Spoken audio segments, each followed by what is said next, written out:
Hi everyone and welcome to the complete Python series, जिसमें आज है हमारा चैप्टर 8, जिसमें हम कवर करेंगे about object oriented programming using Python. यानी हमारी classes, objects, constructors, static methods, इन सारी चीज़ों का क्या मतलब होता है उनको हम इस चैप्टर के अंदर कवर करने वाले हैं। डिफरेंट कॉन्सेप्ट्स की हम बात करेंगे जो हमें एज अ प्रोग्रामर और ज़्यादा बेटर बना रहे होंगे। तो एज यूजुअल पाइथन का अगर हमें कोई और टॉपिक पढ़ना है तो वो इसी चैनल के ऊपर इस प्लेलिस्ट के अंदर अवेलेबल है। हम थ्योरी कॉन्सेप्ट्स तो करेंगे ही, साथ में बहुत सारा कोड लिखेंगे एंड जो चैप्टर की स्लाइड्स है उनको डाउनलोड करने का लिंक हमें नीचे डिस्क्रिप्शन बॉक्स के अंदर मिल जाएगा। तो शुरुआत करते हैं अपने चैप्टर 8 के साथ।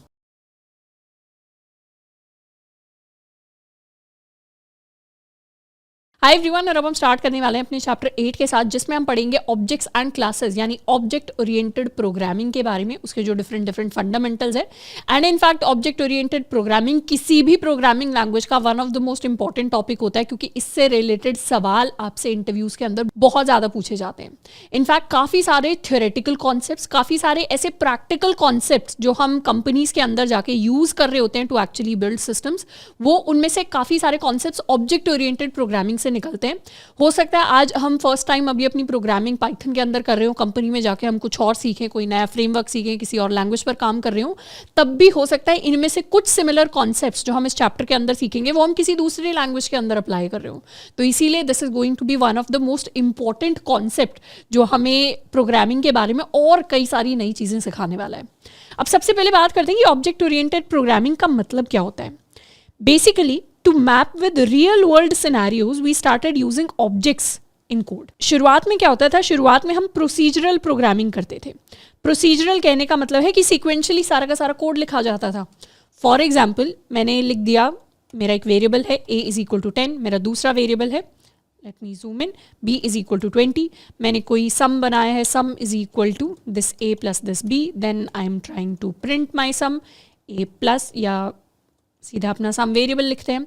उसके बाद मुझे कोई डिफरेंस कैलकुलेट करना है, डिफरेंस के लिए I am going to write a minus b, and उसके बाद मैंने प्रिंट कर दिया अपना डिफरेंस। इस तरीके से मैंने क्या किया, बहुत सारा कोड, इसको वैसे तो मैंने सिंपल आपको लिख के दिखाया है, पर इसको हम बहुत सारे कोड की तरह इमेजिन कर रहे हैं जो एक के बाद एक हम लिखते चले गए। अब फिर हमने सीखा कॉन्सेप्ट फंक्शंस का, यानी शुरुआत की कई सारी जो क्लासेस थी उसके अंदर तो हम इसी तरीके से कोड लिखते जा रहे थे नॉर्मली, एक सीक्वेंस में, पहले एक लाइन, फिर दूसरी लाइन, फिर तीसरी लाइन, फिर चौथी लाइन, और हमें पता है एक सीक्वेंस में हमारा पूरा कोड एग्जीक्यूट होगा। इसको हम प्रोसीजरल प्रोग्रामिंग कहते हैं। उसके बाद फंक्शंस का कॉन्सेप्ट आया। फंक्शंस ने हमें सिखाया कि हम रीयूजेबिलिटी कैसे लेके आ सकते हैं कोड के अंदर, रिडंडेंसी को रिड्यूस करने के लिए और रीयूजेबिलिटी को लेके आने के लिए। Let me right these words. Functions की वजह से रिडंडेंसी डिक्रीज हो जाती है और रीयूजेबिलिटी कोड की क्या हो जाती है, बढ़ जाती है। इसको कहने का मतलब है कि कुछ चीज़ें अगर रिपीट होती हैं तो उनको कंबाइन करके एक सिंगल फंक्शन बना दो, तो उससे क्या हो गई, रिडंडेंसी डिक्रीज हो गई, रीयूजेबिलिटी बढ़ गई। अब वो जो हमने एक पीस ऑफ कोड बना दिया फंक्शन बोल के, उसको हम बार बार कितनी बार भी यूज़ कर सकते हैं। That is why functions were really important. तो बेसिकली हम प्रोसीजरल से फंक्शनल प्रोग्रामिंग के अंदर मूव कर गए, जो कि बेटर है। अब फंक्शन से भी एक और लेवल अप तरीका है जिसको हम कहते हैं ऑब्जेक्ट ओरिएंटेड प्रोग्रामिंग, जिसको हम इस चैप्टर के अंदर सीखने वाले हैं। इसके अंदर बेसिकली हमें पता है हम फंक्शंस तो बना ही सकते हैं, पर रिडंडेंसी को डिक्रीज करने के लिए एंड रीयूजेबिलिटी को, ये ज़्यादा इंपॉर्टेंट है, रीयूजेबिलिटी को बढ़ाने के लिए हम ऑब्जेक्ट्स एंड क्लासेस का भी यूज़ कर सकते हैं।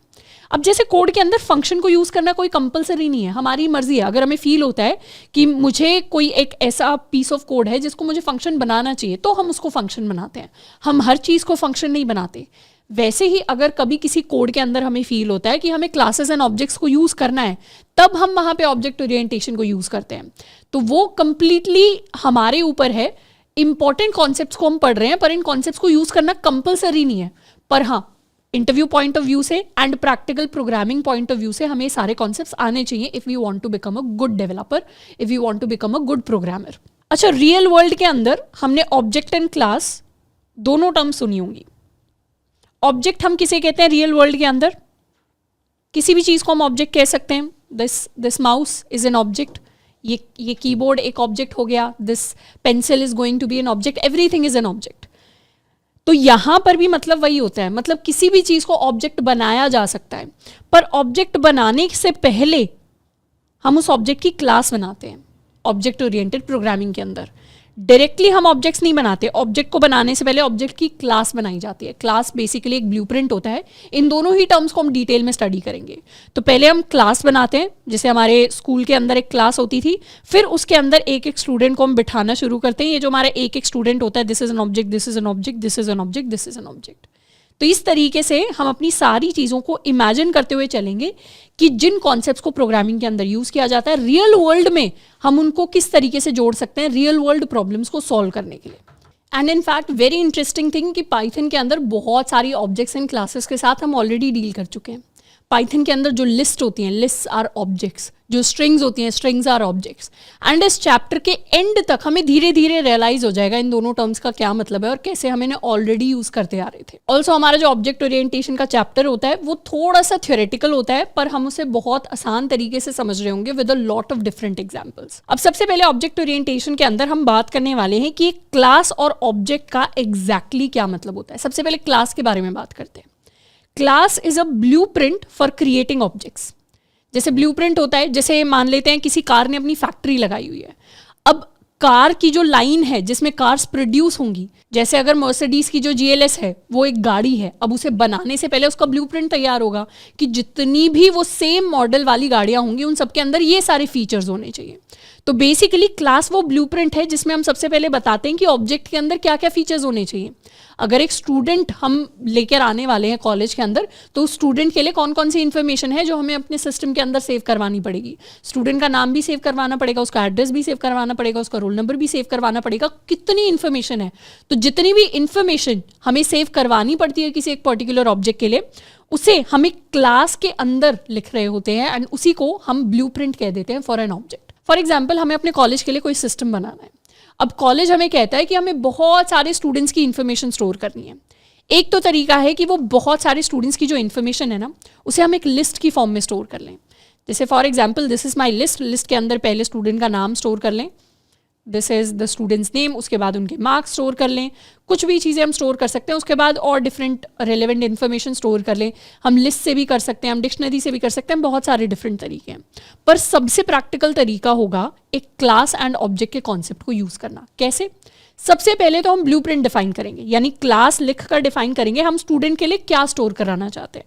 तो क्लास को डिफाइन करने के लिए हम लिखते हैं क्लास कीवर्ड एंड उसके बाद हम लिखते हैं अपनी क्लास का नाम। क्लास का नाम कुछ भी हो सकता है, जैसे वेरिएबल्स का नाम होता है। एंड जनरली जो हमारा क्लास का नाम होता है उसे हम कैपिटल लेटर से हमेशा स्टार्ट करते हैं। तो हमने एक क्लास बना ली स्टूडेंट नाम से, और अब इसके अंदर हम बता रहे हैं कि स्टूडेंट के लिए क्या क्या इन्फॉर्मेशन स्टोर होनी चाहिए। तो अपने कोड के अंदर let's try to create a class. हम एक क्लास बना रहे हैं स्टूडेंट, एंड स्टूडेंट क्लास के अंदर लेट्स सपोज मुझे बस नेम सेव करवाना है। अभी के लिए मेरे जितने भी स्टूडेंट होंगे सबको मैं सेम नेम देना चाहती हूँ। सबको मैंने क्या दिया है? सेम नेम दे दिया है। मतलब एक स्टूडेंट क्लास के अंदर जो भी स्टूडेंट बनेगा उसका नाम हमेशा यही नाम होगा। अब क्या कर सकते हैं, ये तो मैंने स्टूडेंट बना दिया, पर क्लासेस को हम डायरेक्टली यूज नहीं करते। क्लास की फिर हमें ऑब्जेक्ट बनानी होती है। इसको वैसे ही हम इमेजिन कर सकते हैं जैसे हमारी स्कूल के अंदर क्लास होती है, पर उसके अंदर क्लास अकेली होगी, उसका कोई फायदा नहीं होगा। क्लास के अंदर जब स्टूडेंट्स बैठे हुए हैं, एक्चुअल स्टूडेंट्स, उनका फायदा है। तो ऐसे ही यहाँ पर हम ऑब्जेक्ट्स बनाते हैं उस क्लास के ब्लूप्रिंट को यूज करके। जैसे फैक्ट्री के अंदर ब्लूप्रिंट बना दिया कि एक गाड़ी के अंदर ये फीचर होने चाहिए, पर फिर एक्चुअली गाड़ी भी तो बनानी पड़ेगी उस ब्लूप्रिंट को यूज करके। वो जो एक्चुअल गाड़ी बनती है उसे हम ऑब्जेक्ट कहते हैं। तो ऑब्जेक्ट को क्रिएट करने के लिए हम लिखते हैं अपना ऑब्जेक्ट वेरिएबल, उसका नाम इज इक्वल टू, फिर क्लास का नाम एंड फिर पेरेंथेसिस। तो इस तरीके से हम एक नई ऑब्जेक्ट को क्रिएट कर सकते हैं। जो हमारी ऑब्जेक्ट्स होती हैं उन्हीं को हम इंस्टांस कहते हैं प्रोग्रामिंग के अंदर। इंस्टांस या इंस्टांसेस ऑफ क्लास। तो जब भी हम इंस्टांस सुने, जब भी हम ऑब्जेक्ट सुने, we are basically talking about the same thing. तो यहाँ पर अगर मुझे स्टूडेंट बनाना है S1, तो उसे क्रिएट करने के लिए हम लिख सकते हैं इज इक्वल टू स्टूडेंट। जो मेरी क्लास का नाम है वो मुझे एग्जैक्टली यहाँ पर लिखना है, एंड फिर हम लगा देंगे अपने पेरेंथेसिस। एंड उसके बाद हम चाहें तो अपने स्टूडेंट को प्रिंट कर सकते हैं। Let's try to print S1। जैसे ही हम इसे एग्जीक्यूट करेंगे, क्या प्रिंट हुआ S1 के लिए? S1 के लिए प्रिंट हुआ main dot student object at this location. पर बेसिकली हमें ये थोड़ा सा आइडिया लग गया कि ये क्या है, ये एक ऑब्जेक्ट है जो क्रिएट हुई है हमारे कोड के अंदर, और इसका टाइप क्या है, ये एक स्टूडेंट क्लास की ऑब्जेक्ट है जो हमारे लिए क्रिएट हुई है कोड के अंदर। हम चाहें तो नेम को भी प्रिंट करवा सकते हैं। अब ये जो नेम है, क्योंकि ये ब्लूप्रिंट के अंदर था, ब्लूप्रिंट के अंदर अगर हमने एक बार डिफाइन कर दिया कि हर गाड़ी का कलर ब्लू होना चाहिए, तो जितनी भी गाड़ियां आएंगी सबका कलर ब्लू होगा। तो इसी तरीके से ब्लूप्रिंट में अगर हमने डिफाइन कर दिया कि मेरे स्टूडेंट का नाम हर बार करण होना चाहिए, तो जैसे ही हम s1.name लिखेंगे वैसे ही मेरे लिए करण आकर प्रिंट होगा, which is going to be the name same for every student. ऐसे ही अगर मैंने कोई दूसरा स्टूडेंट बनाया s2 is equal to student और हम प्रिंट करेंगे s2.name, तो यहाँ पर भी सेम चीज़ प्रिंट होगी, हमारे पास सेम वैल्यू आ रही होगी दोनों स्टूडेंट्स के लिए। अब हम ये तो सीखेंगे कि इस वैल्यू को चेंज कैसे करते हैं, पर अभी के लिए बेसिक हमने ये देख लिया कि बेसिक तरीके से अगर हमें एक क्लास बनानी है तो हम कुछ इस तरीके से बना सकते हैं, और एक ऑब्जेक्ट बनानी है तो हम कुछ इस तरीके से बना सकते हैं। This is a class and this is an object. एक और एग्जाम्पल ले लेते हैं। फॉर एग्जाम्पल हम कोई फैक्ट्री बना रहे हैं जिसके अंदर we are going to produce cars, तो हम एक क्लास बना सकते हैं, लेट्स कॉल इट कार, कि हर कार कैसी दिखनी चाहिए। बेसिकली हर कार के अंदर हमारी सारी की सारी जो कार्स हैं उन सबको हम कलर देना चाहते हैं ब्लू, मेरी सारी कार्स का कलर ब्लू होने वाला है। अब हम अपनी कार्स को क्रिएट कर सकते हैं। This is my car one is equal to, हमने क्या किया, कार की एक ऑब्जेक्ट बना ली और अब हम प्रिंट करवा सकते हैं कार वन का कलर। सेव किया, रन किया, कार वन का colour is equal to blue. इसी तरीके से हम और भी इसे पैरामीटर्स दे सकते हैं। फॉर एग्जाम्पल हर कार जो है उसका कुछ मॉडल होगा या उसका कुछ ब्रांड होगा। लेट्स सपोज हमने जो फैक्ट्री निकाली है ब्रांड होगा मर्सिडीज, तो अब अगर हमें प्रिंट करना हो अपनी कार का brand, we can print it, let's save and run, तो ये वैल्यूज़ हमारे पास प्रिंट होकर आ जाएंगी। तो this is how a class is created and this is how an object is created. अब नेक्स्ट हम बात करने वाले हैं कंस्ट्रक्टर के बारे में। Constructor is basically the init function. एक स्पेशल फंक्शन होता है हर एक क्लास के अंदर जिसको हम इनिट फंक्शन कहते हैं या इसे हम कंस्ट्रक्टर भी कहते हैं। ये जो फंक्शन है ये ऑब्जेक्ट क्रिएशन के टाइम पे इन्वोक होता है। इन्वोक होने का मतलब है एग्जीक्यूट होता है। जब भी कोई नई ऑब्जेक्ट क्रिएट होती है, जैसे फॉर एग्जांपल ये मैंने कार वन क्रिएट की, तो क्या हुआ, ऑटोमेटिकली एक कंस्ट्रक्टर जो था उसको एग्जीक्यूट कर दिया गया। अगर कल को मैंने कार टू क्रिएट की तो दोबारा से मेरा कंस्ट्रक्टर फंक्शन जो होगा, इनिट फंक्शन, वो एग्जीक्यूट होगा। अब इंटरेस्टिंग चीज़ ये है, यहाँ पर हमें इनिट फंक्शन नहीं दिख रहा, तो अभी के लिए क्या करते हैं, एक बार इसे कॉमेंट आउट करते हैं अपने सिंपल एग्जाम्पल पे, स्टूडेंट वाले एग्जाम्पल पे आते हैं। फॉर एग्जाम्पल यहाँ पर हमारी क्लास है स्टूडेंट, तो स्टूडेंट के लिए we can create a constructor. All classes have a function called init function which is always executed when the class is being initiated. या in fact यहाँ पे होना चाहिए when the object is being initiated. यानी जैसे ही आप class को use करके एक नई ऑब्जेक्ट बनाओगे ऑटोमेटिकली जो इनिट फंक्शन है वो कॉल हो जाएगा। अभी यहाँ पर अपनी क्लास के अंदर हमने कोई इनिट फंक्शन नहीं लिखा हुआ, तो पाइथन क्या करती है, ऑटोमेटिकली हमारे लिए एक इनिट फंक्शन क्रिएट करती है और उसको एग्जीक्यूट जरूर करेगी। चाहे आप as a programmer init function लिखो चाहे आप ना लिखो, इनिट फंक्शन हमेशा एग्जीक्यूट होगा। There will always be a constructor for us. अब कंस्ट्रक्टर अगर हमें खुद लिखना हो तो हम कैसे लिख सकते हैं उस इनिट फंक्शन को, हम बेसिकली अपना जो फंक्शन है उसे क्लास के अंदर लिखेंगे। पहले हम लिखेंगे डेफ, उसके बाद underscore underscore, we'll write INIT यानी इनिशियलाइजेशन का शॉर्ट इनिट, एंड दोबारा से अंडरस्कोर अंडरस्कोर जो सजेस्ट भी कर रहा है VS code, this is my init function, and इसके लिए पेरेंथेसिस लगा लेते हैं। एंड इस इनिट फंक्शन के अंदर अब हम कोई भी काम कर सकते हैं। जैसे फॉर एग्जाम्पल इसके अंदर अगर मुझे प्रिंट करवाना है क्रिएटिंग न्यू स्टूडेंट, या प्रैक्टिकलिटी के लिए यहाँ लिख लेते हैं adding new student in database, इस तरीके का हम कुछ लिख लेते हैं कि हम क्या कर रहे हैं, अपने कॉलेज वाले डेटाबेस के अंदर नए स्टूडेंट की वैल्यू को ऐड कर रहे हैं। ये हमने बेसिकली लिख दिया, इस नेम को अभी के लिए ऊपर रख देते हैं। तो अब हम नोटिस करेंगे कि जैसे ही हम अपनी S1 ऑब्जेक्ट को क्रिएट करेंगे वैसे ही सबसे पहले क्या होगा, वैसे ही सबसे पहले इनिट फंक्शन अपने आप कॉल हो जाएगा। बेसिकली जब हम क्लास का नाम लिखते हैं और यहाँ पर हम ये जो पेरेंथेसिस लगा रहे हैं, ये पेरेंथेसिस कंस्ट्रक्टर को कॉल करने के लिए लगाए जाते हैं, तो ऑटोमेटिकली ये जो कंस्ट्रक्टर है ये कॉल हो जाएगा। अच्छा, एक और इंटरेस्टिंग चीज अबाउट द कंस्ट्रक्टर कि कंस्ट्रक्टर हमेशा एक आर्ग्यूमेंट लेता है, या इसे कह सकते हैं एक पैरामीटर लेता है, which is called the self parameter. मतलब इस तरीके से अगर हम अपना कंस्ट्रक्टर डिफाइन करेंगे तो जो फर्स्ट पैरामीटर होगा वो हमेशा एक सेल्फ पैरामीटर होगा। तो यहाँ पर हमें साथ में लिखना पड़ेगा सेल्फ। अब ये सेल्फ का क्या मतलब होता है? सेल्फ का मतलब होता है जो नई ऑब्जेक्ट है जो क्रिएट हो रही है, यानी ये जो S1 ऑब्जेक्ट जो हम नई ऑब्जेक्ट क्रिएट कर रहे हैं इसी को हम सेल्फ कह रहे हैं। सेल्फ यानी मैं खुद। तो ये जो ऑब्जेक्ट है जिसके क्रिएशन पे कंस्ट्रक्टर कॉल होता है इसी का ये रेफरेंस है, मतलब ये इसी की तरफ पॉइंट कर रहा है। तो एक बार इसे सेव करते हैं एंड रन करते हैं। तो एज सच हमने कुछ प्रिंट नहीं कराया। मैंने तो क्या लिखा, मैंने एक क्लास क्रिएट की, उसमें कुछ नेम था and there was a constructor. मैंने सिर्फ इतना लिखा हुआ है अपने कोड के अंदर। Let me delete all of this. Code के अंदर सिर्फ ये लाइन लिखी हुई है, फिर भी क्या हुआ, अपने आप ये चीज़ प्रिंट होकर आ जाएगी, adding new student in database. Why? Because ये जो कंस्ट्रक्टर है ये अपने आप इन्वोक हो जाता है, अपने आप कॉल हो जाता है। अच्छा, अब देखते हैं कि ये सेल्फ क्या है। हम चाहें तो प्रिंट करवा सकते हैं अपने सेल्फ को। Let's save it and run it. तो क्या प्रिंट हुआ? Student object at this location. तो बेसिकली ये जो स्टूडेंट ऑब्जेक्ट हम क्रिएट कर रहे हैं, हम ये जो सेल्फ वेरिएबल हमने लिया है, दोनों चीज़ें सेम है, ये उसी को पॉइंट कर रहा है। इनफैक्ट अगर मैं यहाँ पर प्रिंट करवाऊँ S1, let's save it and run, तो ये दोनों चीज़ें क्या हैं? ये वाली location and this thing, they are both the same things. ये जो S1 वाली ऑब्जेक्ट है जिसको बस हमने नाम S1 दे दिया है, इंटरनली सेल्फ का वही मतलब है कि हम इस S1 ऑब्जेक्ट की बात कर रहे हैं। और अब अगर हम अलग अलग स्टूडेंट्स को अलग अलग नाम देना चाहते हैं तो कंस्ट्रक्टर के अंदर हम मल्टीपल पैरामीटर्स भी ले सकते हैं। जैसे एक हमारा सेल्फ पैरामीटर हो गया, सेल्फ हमेशा फर्स्ट पैरामीटर होता है, उसके बाद हम चाहें तो कोई फुल नेम नाम का वेरिएबल ले सकते हैं। और यहाँ पर क्योंकि ये कंस्ट्रक्टर ही है एक तरीके से, यहाँ पे हम अपना नाम पास कर सकते हैं। तो लेट्स सपोज फर्स्ट जो स्टूडेंट है उसका नाम हम करण रखना चाहते हैं। अब हम हर स्टूडेंट का नाम करण नहीं रखेंगे, तो यहाँ पर what we can do is हम self dot name is equal to full name कर सकते हैं।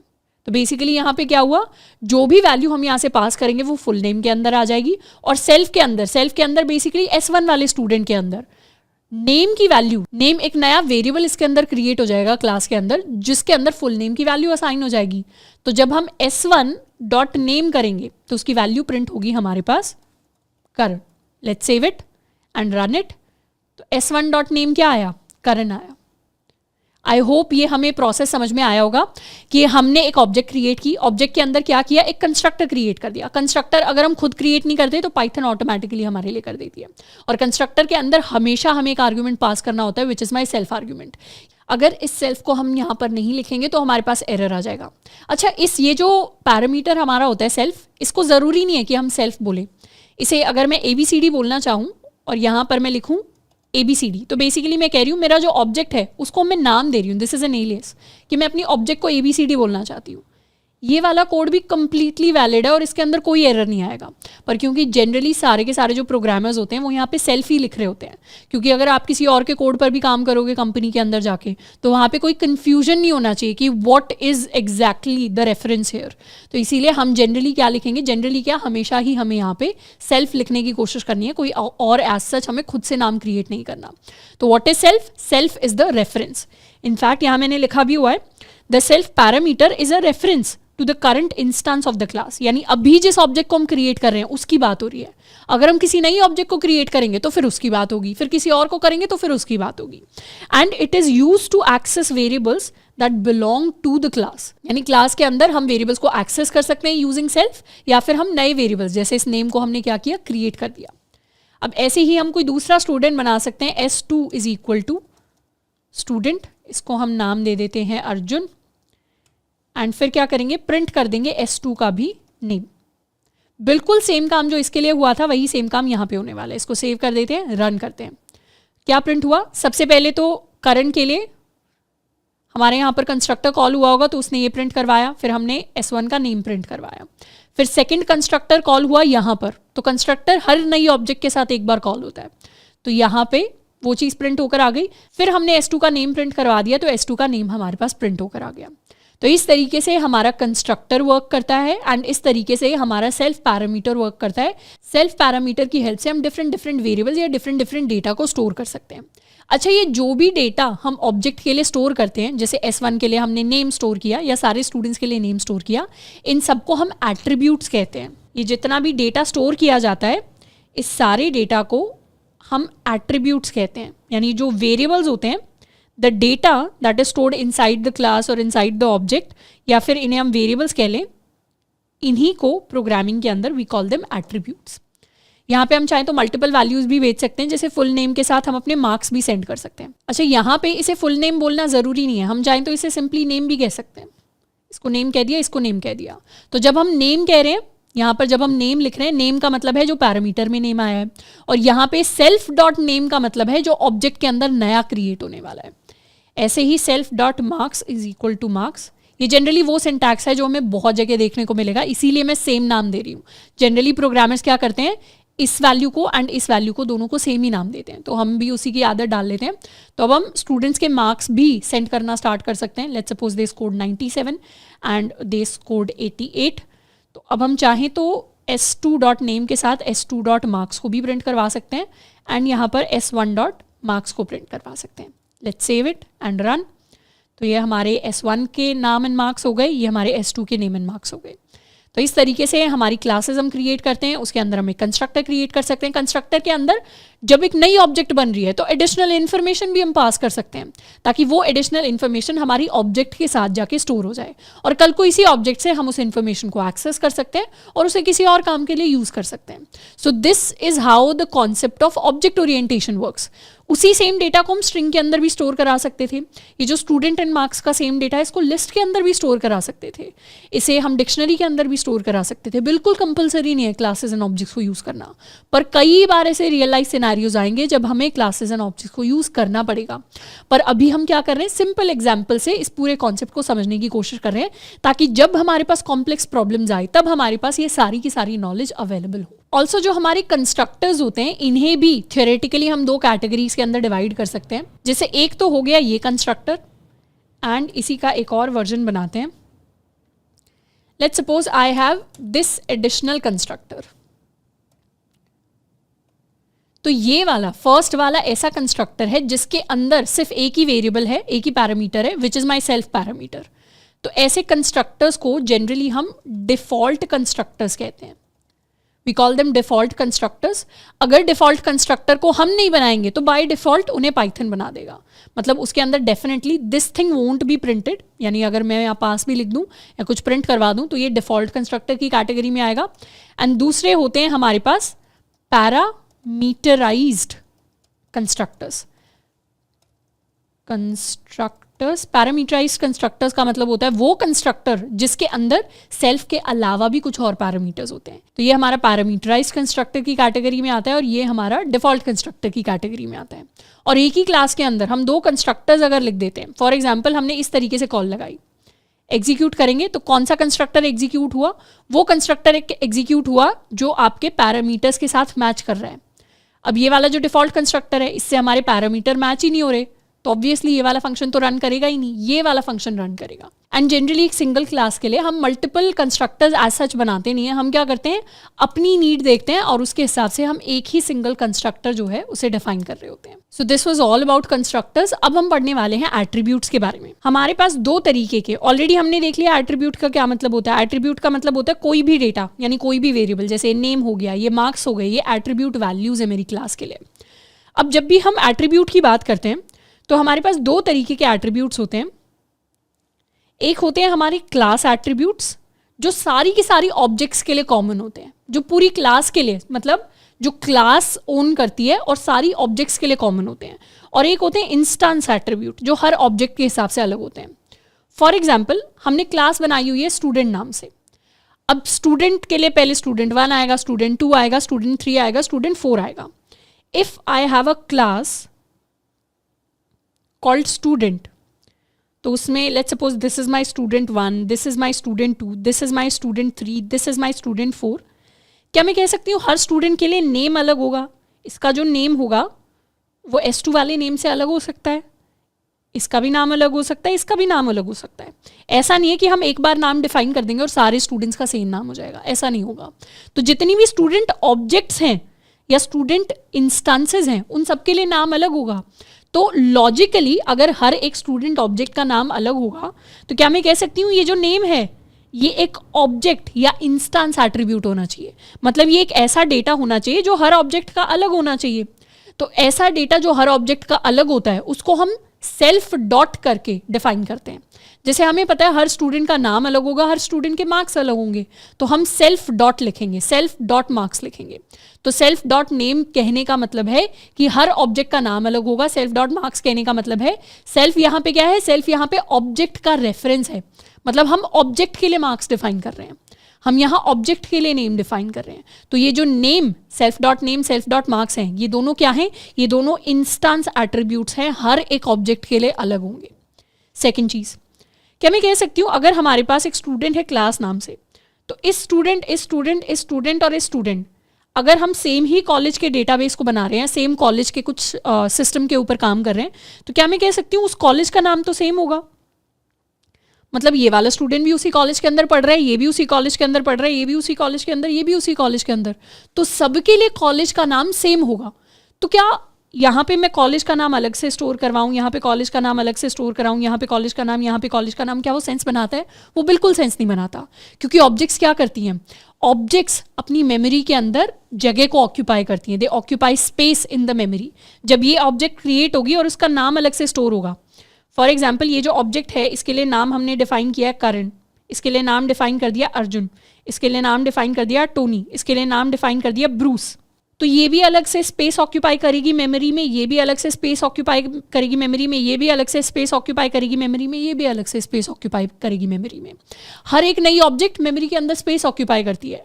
पर अगर मुझे पता चले जाए सारी ऑब्जेक्ट्स के लिए सेम ही डेटा मुझे स्टोर कराना है, तो क्या मैं उसे 4 डिफरेंट बार, या कल को अगर मुझे 1000 ऑब्जेक्ट्स बनानी हुई, तो क्या मैं उस सेम वेरिएबल को, सेम चीज़ को, सेम एट्रीब्यूट को 1000 टाइम स्टोर करवाना चाहूँगी? बिल्कुल भी नहीं।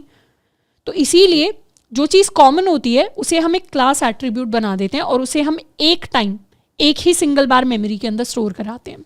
कैसे?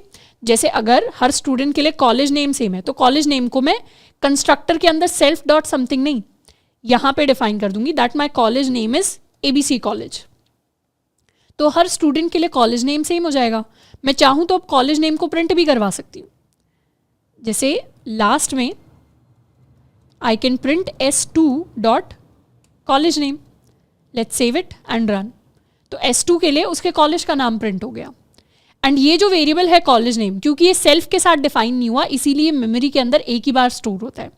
अगर आप 10 ऑब्जेक्ट्स भी क्रिएट कर दोगे तब भी ये मेमोरी में एक ही बार स्टोर होगा, पर क्योंकि हर ऑब्जेक्ट के लिए नेम डिफरेंट है तो वो मेमोरी में 10 बार स्टोर होगा, क्योंकि अलग अलग वैल्यूज हैं स्टोर करने के लिए।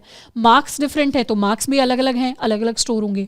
तो जो चीज़ें कॉमन होती हैं सारी की सारी ऑब्जेक्ट्स के लिए, उन्हें हम एक क्लास एट्रीब्यूट बना देते हैं, और क्लास एट्रीब्यूट्स को एक्सेस करने के लिए हम सिंपली क्लास डॉट एट्रीब्यूट भी लिख सकते हैं। जैसे यहाँ S2 डॉट कॉलेज नेम लिखने की जगह मैं सीधा लिख सकती थी स्टूडेंट अपनी क्लास का नाम डॉट कॉलेज नेम, ये भी कंप्लीटली वैलिड होता है, उससे भी वही वैल्यू हमारे पास प्रिंट होकर आती है। पर अगर मुझे इस नेम को एक्सेस करना है तो उसके लिए हम S2 डॉट नेम या S1 डॉट नेम इस तरीके से एक्सेस करते हैं। अच्छा, यहाँ पे कुछ स्टूडेंट्स के दिमाग में एक और हो सकता है डाउट आ रहा हो। For example I have this one student S1, let's try this. For example हमारी स्टूडेंट क्लास के अंदर ही 2 हमारे पास क्लास एट्रीब्यूट्स हैं, एक तो हो गया कॉलेज नेम, और एक है कि बाय डिफॉल्ट हमने एक नेम वैल्यू लिख दी एनोनिमस। ये मैंने लिख दिया कि स्टूडेंट का नाम क्या है, क्लास एट्रीब्यूट में तो एनोनिमस लिख दिया, और ऑब्जेक्ट एट्रीब्यूट के अंदर मैंने करण पास कर दिया। जब मैं यहाँ पर प्रिंट करवाऊंगी S1 डॉट नेम, तो क्या प्रिंट होना चाहिए? You can pause here and think and try to guess. वैसे गेस करने वाली चीज़ नहीं है। जब मैं इसे रन करूंगी तो मेरे पास करण प्रिंट होके आएगा। क्यों प्रिंट होके आएगा? क्योंकि जब भी सेम नेम का मेरे पास क्लास एट्रीब्यूट होता है, what is this? This is a class attribute. Same name का जब हमारे पास क्लास एट्रीब्यूट होता है और सेम नेम का जब हमारे पास ऑब्जेक्ट एट्रीब्यूट होता है, तो हमेशा ऑब्जेक्ट एट्रीब्यूट की जो प्रेसिडेंस होती है वो क्लास एट्रीब्यूट से हायर होती है। मतलब सेम नेम है तो हमेशा ऑब्जेक्ट को ही प्रेफरेंस मिलेगी, उसी को हायर प्रायोरिटी मिलेगी। तो पर ऐसे जनरली हम करते भी नहीं हैं। Generally object attribute and class attributes हम सेम नहीं रखते हैं। वो जनरली उस केस में लिया जाता है, लेट्स सपोज किसी ऑब्जेक्ट ने अपना नाम ही नहीं दिया, किसी स्टूडेंट ने अपना नाम ही नहीं दिया, तो उसका नाम बाय डिफॉल्ट एनोनिमस हो जाएगा। That is basically one of the purposes why you would use it, but in this case it is not making a lot of sense.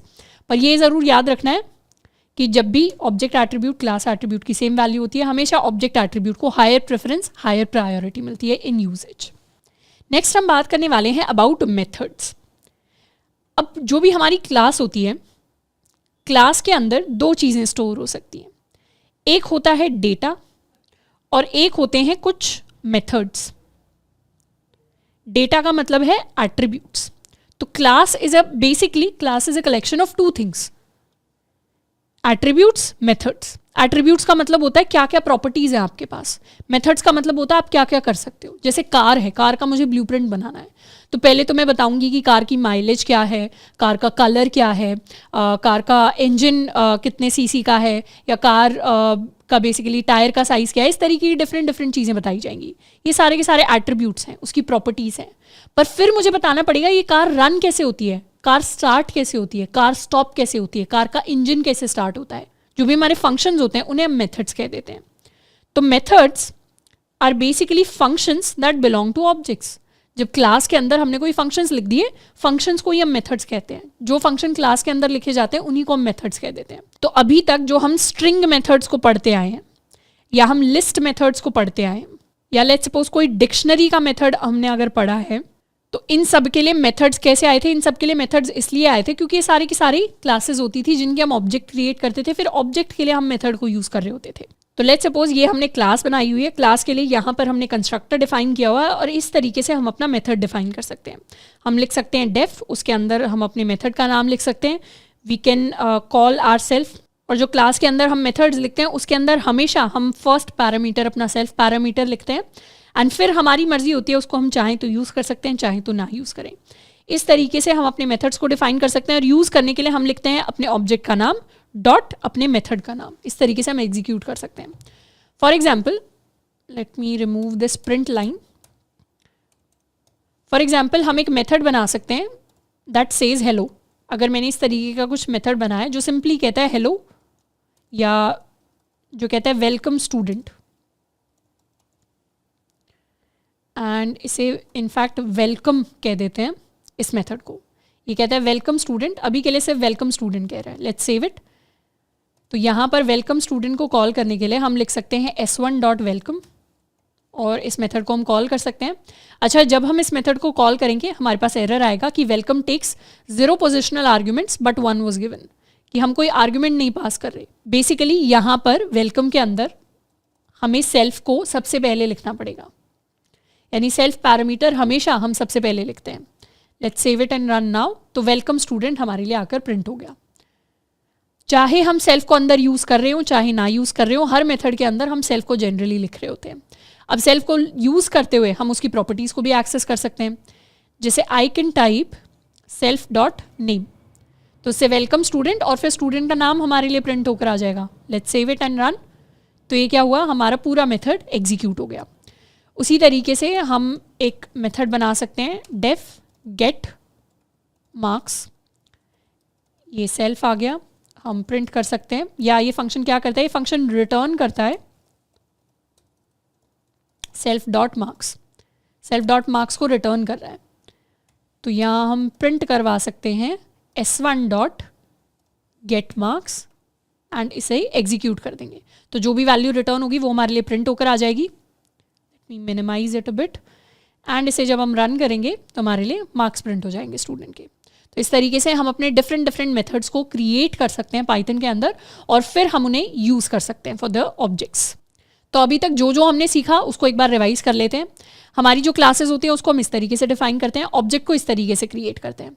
जब भी हम क्लास बनाते हैं तो उसके अंदर हमेशा एक कंस्ट्रक्टर होता है। अगर हमने कंस्ट्रक्टर नहीं लिखा एज अ प्रोग्रामर तो पाइथन ऑटोमेटिकली हमारे लिए कंस्ट्रक्टर क्रिएट कर देगा। अगर हमें खुद का कंस्ट्रक्टर चाहिए, कंस्ट्रक्टर बेसिकली ऑब्जेक्ट के इनिशियलाइजेशन के लिए होता है, यानी अगर ऑब्जेक्ट को क्रिएट करते टाइम अगर आप कुछ काम करना चाहते हैं, जैसे अगर हम कुछ नए एट्रीब्यूट्स को क्रिएट करना चाहते हैं, तो वो काम हम कंस्ट्रक्टर के अंदर करते हैं। इस तरीके से हम अपने कंस्ट्रक्टर को डिफाइन करते हैं। दो तरीके के कंस्ट्रक्टर होते हैं, डिफॉल्ट एंड पैरामीटराइज्ड। हमेशा कंस्ट्रक्टर के अंदर फर्स्ट जो हमारा पैरामीटर होता है that is the self parameter, जिसका मतलब ऑब्जेक्ट इंस्टेंस ही होता है।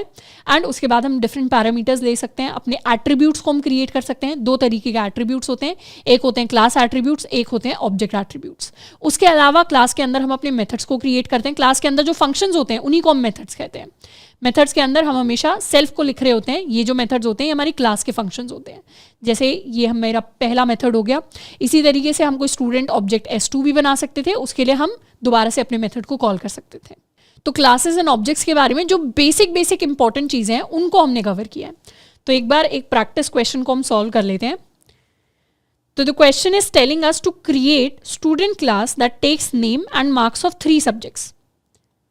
तो हम क्या कर सकते हैं, क्लास बना सकते हैं। इसे हम कह देंगे स्टूडेंट। इसके अंदर बेसिकली हम एक कंस्ट्रक्टर बनाएंगे। तो we'll define our constructor underscore init. Init के अंदर सबसे पहले तो सेल्फ ही आ जाएगा। उसके बाद हमें बोला जा रहा है कि हमें नेम पास करना है और फिर 3 सब्जेक्ट्स के हमें मार्क्स पास करने हैं। या तो हम 3 अलग अलग वेरिएबल्स पास कर सकते हैं, नहीं तो हम चाहें तो एक प्रॉपर लिस्ट भी पास कर सकते हैं। Will try the list method. Subjects as arguments in constructor, then create a method to print the average of all the subjects. तो ये सारी की सारी चीज़ें हम करने वाले हैं। Let's clear our screen. सबसे पहले एक क्लास बनाते हैं स्टूडेंट नाम से। स्टूडेंट क्लास के अंदर अपना एक कंस्ट्रक्टर बनाते हैं, डेफ इनिट। इसके अंदर सेल्फ आएगा, हमारे पास हमारा नेम आने वाला है एंड हमारे पास मार्क्स आने वाले हैं। I am going to assume marks is a list, मतलब मार्क्स जब पास होंगे तो कुछ इस तरीके से हमारे पास आ रहे होंगे, 99, 98, 97, इस तरीके से मार्क्स हमारे पास आ रहे होंगे। तो यहाँ हम डिफाइन कर सकते हैं self dot name is equal to this name and self dot marks is equal to marks. एक स्टूडेंट ऑब्जेक्ट बनाकर भी देख लेते हैं। S1 is equal to student and इसके अंदर वैल्यूज पास कर देते हैं। पहले तो हम स्टूडेंट का नाम पास कर सकते हैं, let's call him Tony Stark, and फिर मार्क्स पास कर देंगे 99, 98, 97 इस तरीके से। तो लेट्स सेव इट। अब सेकेंड पार्ट हमें कह रहे हैं to create a method to print the average. तो इसी के अंदर we are going to define, let's call it get average. इसके अंदर सेल्फ तो आएगा ही, सेल्फ के अलावा हमें कुछ और लेने की ज़रूरत नहीं है एवरेज के लिए। तो यहाँ पर सबसे पहले तो हम सम कैलकुलेट करेंगे। The sum is going to be self dot marks, या एक लूप रन कर सकते हैं। सेल्फ का सम लेने के लिए हम एक लूप रन कर सकते हैं। शुरुआत में sum is equal to 0 for value in marks. I can add all the values in my marks and then print hi. Let's print the name first. Hi dot name. Your score is, your average score is sum divided by 3. यहाँ पर भी इसे self dot marks कर देते हैं। तो basically gate average हमने एक मेथड बना लिया। मेथड के अंदर सेल्फ तो आएगा ही। सम से पहले हमने सारे के सारे सेल्फ डॉट मार्क्स, ये जो लिस्ट थी इसका हमने सारी वैल्यूज़ का सम कैलकुलेट किया और फिर एवरेज को प्रिंट करवा दिया। Let's save it and call S1 dot get average. Save किया, रन किया। Hi Tony Stark, your average score is 98.0। तो क्या हो गया, एवरेज स्कोर मेरे लिए कैलकुलेट होकर आ गया। ऑल्सो एडिशनली जो हमारे एट्रीब्यूट्स होते हैं, जैसे for example this name is my attribute, S1 के लिए this is the object attribute. अगर कल को मुझे जाकर इस नाम को भी चेंज करना है, अगर लेट्स सपोज मैं S1 डॉट नेम को चेंज करके करना चाहती हूँ आयरन मैन, एंड उसके बाद if I call S1 dot average marks, तो मेरी एट्रीब्यूट की वैल्यू को मैं डायरेक्टली भी चेंज कर सकती हूँ। Let's save it and run it. तो ये क्या हुआ, अब मेरा नाम यहाँ पर डिफरेंट प्रिंट होकर आ रहा है। तो इस तरीके से अपने एट्रीब्यूट्स की वैल्यू को चेंज करना, उनको मैनिपुलेट करना भी पॉसिबल है क्लासेस एंड ऑब्जेक्ट्स के अंदर। नेक्स्ट जिस कॉन्सेप्ट के बारे में हम बात करेंगे that is going to be static methods. अभी तक जो हमने मेथड्स देखे हैं, जैसे हमारा गेट एवरेज मेथड हो गया, कोई और मेथड हो गया, ये सारे के सारे नॉन स्टैटिक मेथड्स होते हैं, यानी नॉर्मल मेथड्स। अब हम एक स्पेशल टाइप के मेथड के बारे में बात करने वाले हैं which are called static methods. Static methods are methods that don't use the self parameter. अभी तक हमने देखा हर मेथड के अंदर कुछ इस तरीके से हमारे जो सेल्फ पैरामीटर है ये हमें हमेशा लिखना पड़ता है। पर अगर हम यूज ही नहीं करना चाहते सेल्फ को, फॉर एग्जाम्पल अगर मुझे एक फंक्शन बनाना है हेलो, और उसके अंदर मैं सिर्फ प्रिंट करवाना चाहती हूँ हेलो। अगर हमने ऐसा कुछ लिखा और फिर हमने इसे यूज़ करने की कोशिश की, if I try to write s1.hello, this will give me an error. Run किया, I will get an error. Why am I getting an error? क्योंकि बाय डिफ़ॉल्ट हेलो के अंदर सेल्फ होना चाहिए, जो हमने नहीं लिखा, पर इस फंक्शन के अंदर सेल्फ का कोई सेंस नहीं बनता। तो इसीलिए हम इसे स्टैटिक मेथड बना सकते हैं। इस मेथड को हम चेंज कर सकते हैं टू अ स्पेशल कैटेगरी। तो जो हमारे स्टैटिक मेथड्स होते हैं उनके अंदर सेल्फ पैरामीटर नहीं होता and they work at class level, मतलब वो ऑब्जेक्ट लेवल पे काम नहीं करते। तो जब भी हम कोई क्लास बनाते हैं, लेट्स सपोज ये हमारी क्लास है, ये हमारी ऑब्जेक्ट 1 है, this is my object 2, this is my object 3। जो सेल्फ है वो तो ऑब्जेक्ट्स के लिए यूज होता है ना। तो यहाँ पे सेल्फ का मतलब ऑब्जेक्ट 1 है, यहाँ पे सेल्फ का मतलब ऑब्जेक्ट 2 है, यहाँ पे सेल्फ का मतलब ऑब्जेक्ट 3 है। पर अगर आप ऐसा मेथड बना रहे हो जिसमें ऑब्जेक्ट की ज़रूरत नहीं है, जैसे हेलो प्रिंट करने के लिए हम ऑब्जेक्ट का तो कोई एट्रीब्यूट या कुछ और यूज़ कर ही नहीं रहे, तो उसे क्या करो, ऑब्जेक्ट लेवल पे नहीं, अब उसे क्लास लेवल पे ले आओ। तो इसीलिए जो क्लास लेवल पे मेथड्स होते हैं उनको हम स्टैटिक मेथड्स कहते हैं। स्टैटिक मेथड्स को बनाने के लिए हम लिखते हैं @static method, this is a decorator. Decorator क्या होता है वो भी हम बात करेंगे।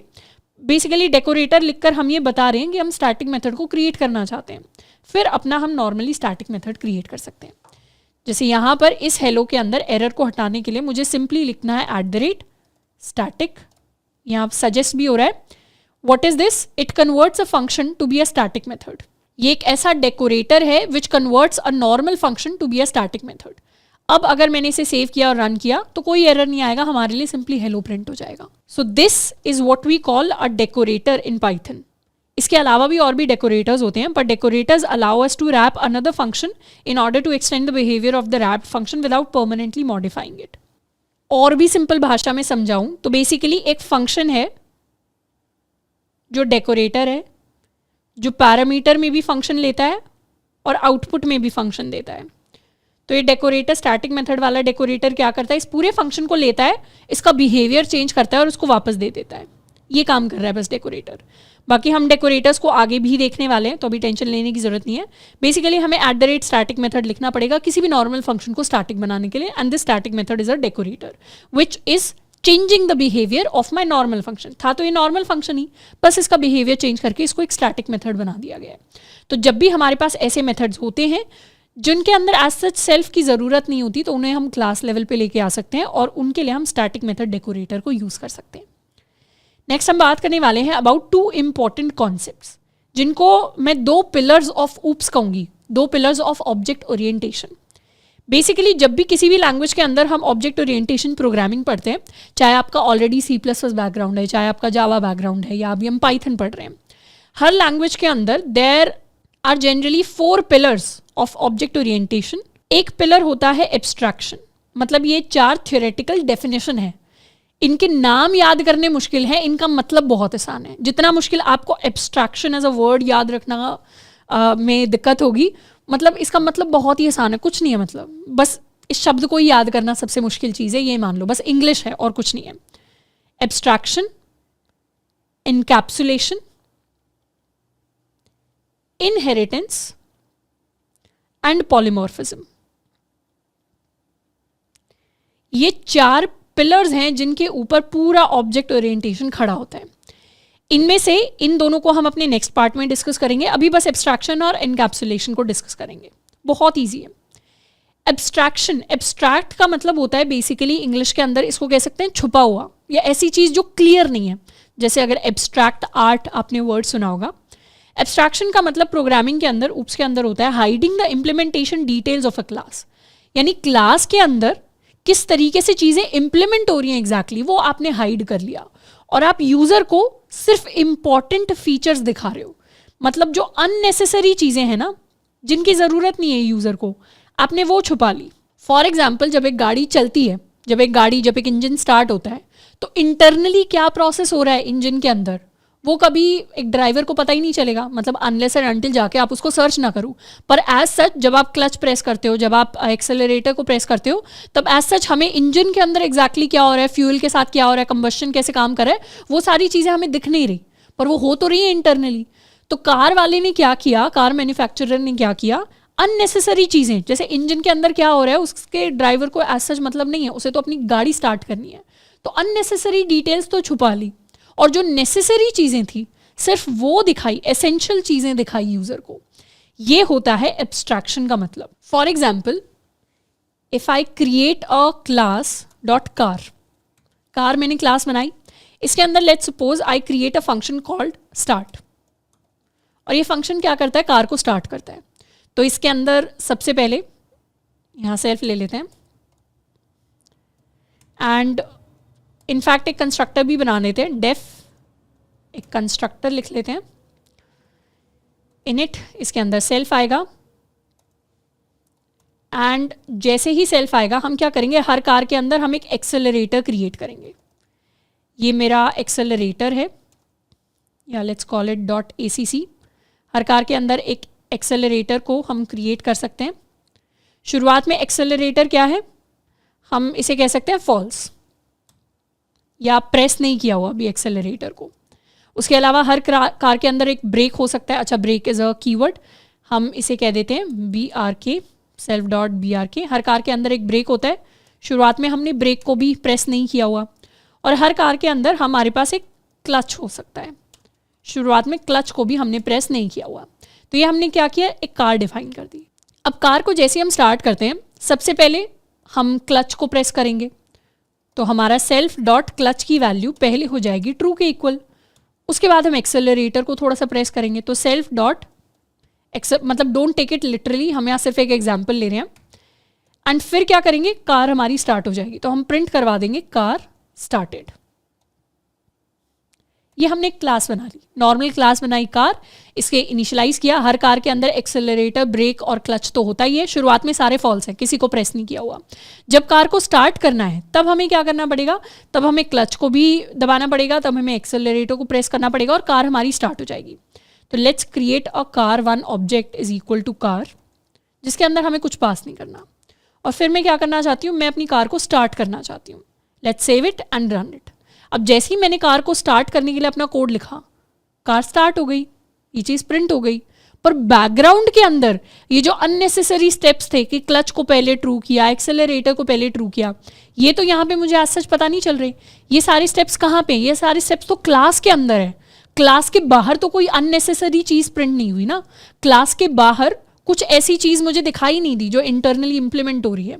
सो assuming that this is an automatic car, ये जो अननेसेसरी डिटेल्स थी ये हाइड हो गई, और सिर्फ जो नेसेसरी चीज़ें थी जिनकी मुझे ज़रूरत थी कार को स्टार्ट करने के लिए, उनकी मेरे पास एक्सेस थी।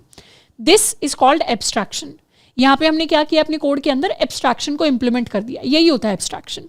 बेसिकली कोड के अंदर जब आप अननेसेसरी इंप्लीमेंटेशन डिटेल्स को हाइड कर लो एंड सिर्फ ज़रूरी चीज़ें दिखाओ यूज़र को, उसे हम एब्स्ट्रैक्शन कह देते हैं। सेकेंड होता है एनकैप्सुलेशन। एनकैप्सुलेशन, इसके अंदर कैप्सूल एक इंपॉर्टेंट वर्ड है। बेसिकली हम एक कैप्सूल बना लेते हैं। Let me try to create this capsule of data and related functions. Data and related functions का हम एक कैप्सूल बना लेते हैं in a single unit. What is this, this is my capsule, and इसी को हम एनकैप्सुलेशन कह देते हैं। बेसिकली हमने एक क्लास बना दी जिसके अंदर एट्रीब्यूट्स हैं, जिसके अंदर मेथड्स भी हैं, और उसी की हम ऑब्जेक्ट बना के यूज़ कर रहे हैं। जो अभी तक हम करते आए हैं, जो अभी तक इस लेक्चर के अंदर हमने पूरा कोड लिखा है, दैट वाज ऑल एनकैप्सुलेशन। जब भी हम कोई क्लास बना रहे हैं उसके अंदर एट्रीब्यूट्स भी हैं, उसके अंदर मेथड्स भी हैं, वो हमने क्या कर दिया, एनकैप्सुलेशन कर दिया। तो encapsulation is wrapping data and the functions into a single unit which is my object. एक ऑब्जेक्ट के अंदर उसका रिलेटेड डेटा भी है एंड रिलेटेड फंक्शंस भी हैं, और वो कैप्सूल क्या है, वो कैप्सूल मेरी ऑब्जेक्ट है, और उसी को हम एनकैप्सुलेशन कह देते हैं। तो एब्स्ट्रैक्शन और एनकैप्सुलेशन दो इंग्लिश के डिफ़िकल्ट वर्ड्स हैं, पर इनका मतलब बहुत आसान है। जो अभी तक क्लासेज एंड ऑब्जेक्ट्स का हमने कोड लिखा है, यही एब्स्ट्रैक्शन और यही एनकैप्सुलेशन है। कुछ डिफ़िकल्ट नहीं है इसके अंदर अंडरस्टैंड करने के लिए। पर हाँ, इन दोनों की डेफिनेशन बहुत इंपॉर्टेंट है, क्योंकि इंटरव्यूअर आपसे डेफिनेशन भी पूछ सकता है, या अगर आपका कोई एग्जाम है कॉलेज के अंदर पाइथन का, तो उसके अंदर भी डेफिनेशन इज़ रियली इंपॉर्टेंट, उसको हम याद कर सकते हैं। नेक्स्ट, अब एक और प्रैक्टिस क्वेश्चन को सॉल्व करते हैं। We have to create an account class with 2 attributes. एक अकाउंट नाम की, ये बेसिकली बैंक अकाउंट की हम बात कर रहे हैं, उसके अंदर 2 एट्रीब्यूट्स होंगे। एक तो बैलेंस होगा हमारा, बैंक बैलेंस, एंड एक हमारा अकाउंट नंबर। 2 एट्रीब्यूट्स हमें क्रिएट करने हैं। उसके बाद हमें क्रिएट करने हैं मेथड्स, जिससे हम अकाउंट से कुछ भी अमाउंट डेबिट कर सके, क्रेडिट कर सकें। डेबिट मतलब अकाउंट के अंदर से वैल्यू को घटा लेना, क्रेडिट मतलब कुछ बैलेंस के अंदर ऐड कर देना। एंड फिर एक और मेथड हमारे पास होगा विच प्रिंट्स द बैलेंस। तो ये सारी की सारी चीज़ें हम क्रिएट करने वाले हैं। तो सबसे पहले अपने लिए क्लास बना लेते हैं अकाउंट। अकाउंट क्लास के अंदर सबसे पहले तो अपना एक कंस्ट्रक्टर डिफाइन करते हैं। इसके अंदर वील हैव सेल्फ, उसके अलावा हमारे पास बैलेंस आएगा, let's call it BL, and उसके बाद हमारे पास अकाउंट नंबर आएगा। तो self dot balance is equal to this value and self dot account number is equal to this value. तो अगर मुझे किसी भी अकाउंट को क्रिएट करना है, for example this is my account 1 या ACC 1 फॉर कस्टमर 1, तो हम इस तरीके से अपने अकाउंट को सेटअप कर सकते हैं। पहले तो हमें बैलेंस पास करना पड़ेगा, बैलेंस के अंदर कोई नंबर पास कर सकते हैं। फॉर एग्जांपल हमने 10,000 की एक अमाउंट है जिसको ऐड किया अपने बैंक अकाउंट के अंदर, और फिर हमारा अकाउंट नंबर लेट्स सपोज 1 2 3 4 या let's suppose 1 2 3 4 5, this is my account number, ये हमारे पास आ गया। अब हम चाहें तो अपने यूज़र के लिए अकाउंट 1 के लिए उसका बैलेंस भी प्रिंट करा सकते हैं डायरेक्टली, एंड हम चाहें तो उसके लिए उसका अकाउंट नंबर भी प्रिंट करवा सकते हैं। So I have successfully created my class and object. अब इसके अंदर मुझे 3 मेथड्स को ऐड करना है for debit, credit and printing the balance. सबसे पहले अपना डेबिट मेथड हम क्रिएट करते हैं। डेबिट, डेबिट के अंदर हमें सेल्फ को यूज़ करना पड़ेगा, क्योंकि जब भी अमाउंट डेबिट होगी, मतलब अगर आप कुछ भी लेना चाहते हैं बैंक अकाउंट से, तो बैलेंस की वैल्यू डिक्रीज होगी। और बैलेंस किसके पास है? बैलेंस है हर एक ऑब्जेक्ट का, हर एक अकाउंट का अलग बैलेंस है, दूसरे अकाउंट का अलग बैलेंस है, तीसरे अकाउंट का अलग बैलेंस है। तो यहाँ पे बैलेंस से अमाउंट डिक्रीज होगी। Let's suppose this is the amount that we want to take out from our account. तो सबसे पहले क्या होगा? सबसे पहले बैलेंस से, यानी सेल्फ डॉट बैलेंस से हम इस अमाउंट को माइनस करेंगे, एंड फिर बेसिकली हम प्रिंट कर सकते हैं rupees RS amount was debited, या फ्रॉम योर अकाउंट, ठीक है, इट इज़ गिवन। तो ये हमारा डेबिट मेथड हो गया। एंड कुछ इसी तरीके का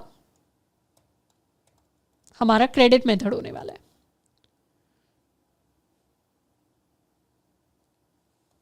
this is my credit method. इसके अंदर हम किसी अमाउंट को ऐड करने वाले हैं। अच्छा, this will be minus equal to, ये हमारे पास प्लस इक्वल टू हो जाएगा। इस अमाउंट को हमने अपने बैलेंस के अंदर ऐड कर दिया, एंड यहाँ पे लिख देंगे क्रेडिटेड। बेसिकली ऐड हुई है ये अमाउंट। एंड फिर एक फंक्शन बना लेंगे which returns the final balance, get balance.